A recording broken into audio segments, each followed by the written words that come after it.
couple months ago, LiTime sent us a battery for our new solar system installation on Artemis, our airplane hauler trailer.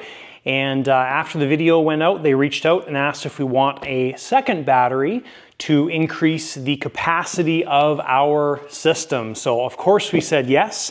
So they sent us an exact duplicate of the battery that we have in the trailer, and we're gonna get this installed. Now we've got our first big road trip coming up. We were driving down to Texas, and we've had some trips since we installed the system, but really this is the first big challenge for the system and charging and everything. So I'm really excited to see how this all works out. And of course, we'll share it with you guys. So first thing we need to do is get this battery installed in Artemis. We're going to install it in just make up some cables and everything, get it set in there. Of course, we're doubling the capacity, not the voltage. So it should be quite a simple install. So let's go out there and get this thing installed. All right, and if this is your first time checking out the channel, I'll give you a brief explanation of the system that we have installed in here. So we have 400 watts of solar panels on the roof.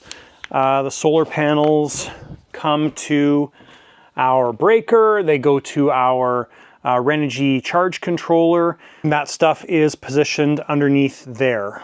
So far I've been very happy with everything. It's working out very well. So the LED lights are on in there. So we've got our Renogy Rover 30 amp charge controller.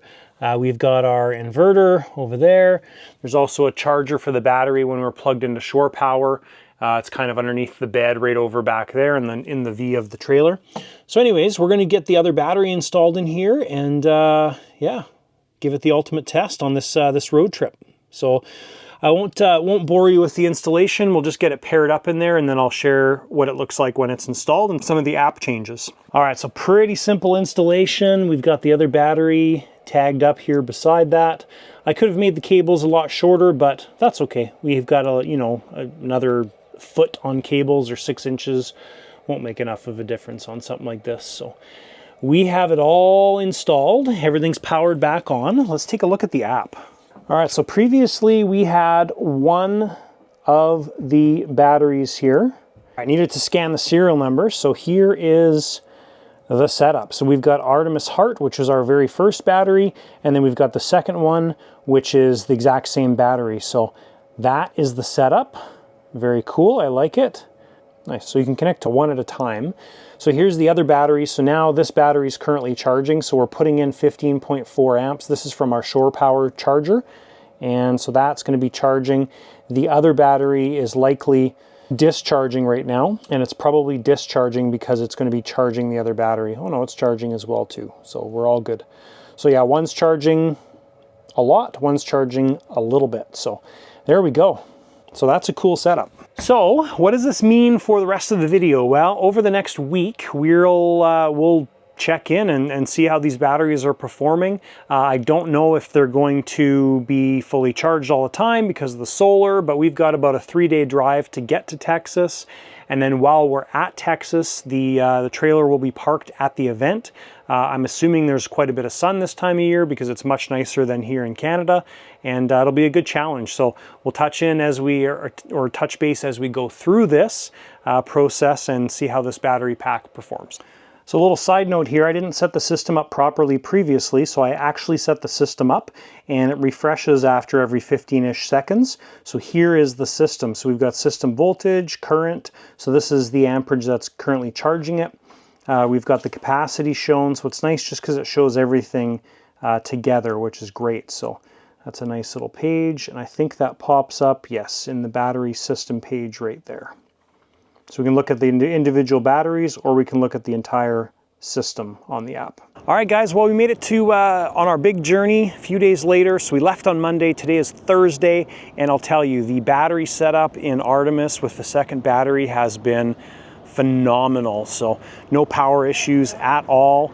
It's been so nice to have the extra power. So instead of 140 milliamps now, we have the 280 milliamps, and it's been great. So we were down to about 200 milliamps yesterday, and I'll show you what we're at today.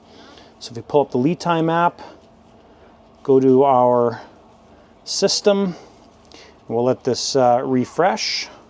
So we've been charging a whole bunch of batteries this morning and stuff, so we're down to 194 amp hours, so we'll see what the solar panels charge up today. All right, so we've been down here in Texas at our event now for 3 days, and the LiTime battery that we added to our bank has been absolutely outstanding. So we've been hovering about 200 milliamp of capacity every day, and with our 400 watt solar panel system, we've been putting in about 50 to 60 milliamps back in the batteries.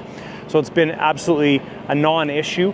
I will very likely add some more solar panels for next year, so we can add some more draw and some more replenishment. But that adding the second battery for the bank system has been awesome. Definitely worth it, and thank you LiTime for adding that battery. We'll drive home over the next couple days. We'll see how things do, and maybe we'll be fully charged by the time we get home. All right, guys, well, I don't have any batteries to hold in front of me while I share my final thoughts on adding the additional battery to Artemis, our airplane trailer right there, because obviously both batteries are in the trailer. But the journey to Texas was awesome. Having that extra capacity was definitely a game changer. You know, when we look back at some of the footage during the trip, we used about 90 amp hours during some of those periods. So when we were running fans, charging a whole bunch of batteries, doing all that stuff overnight, all those things, we ended up using like 80, 90 milliamps of amp hours, of capacity. If we only had the one 140 amp hour battery in there, we would be down to 40, 50, 60 amp hours left. So having that 280 amp hours of capacity was definitely a positive thing. So that was great. We never really dropped below 190. That was the absolute lowest that we got.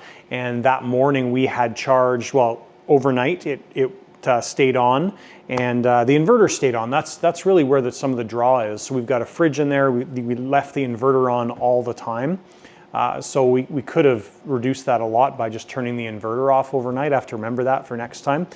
But that morning we had charged a whole bunch of batteries, and which was totally fine, handled it no problem. So definitely a thumbs up for adding the second LiTime battery. It's a game changer for Artemis, the airplane trailer, and it's going to make next year's trips and journeys that much better. Looking at in the future possibly adding an air conditioning unit, maybe a heater, something like that, a double unit. We'll figure all that out. I don't know if it's really necessary, but one of those things, when you have a good battery bank, you have those options to run equipment like that. So encourage you guys to check out the LiTime battery setup if you're looking for a battery for your RV, camper, airplane trailer, whatever it is.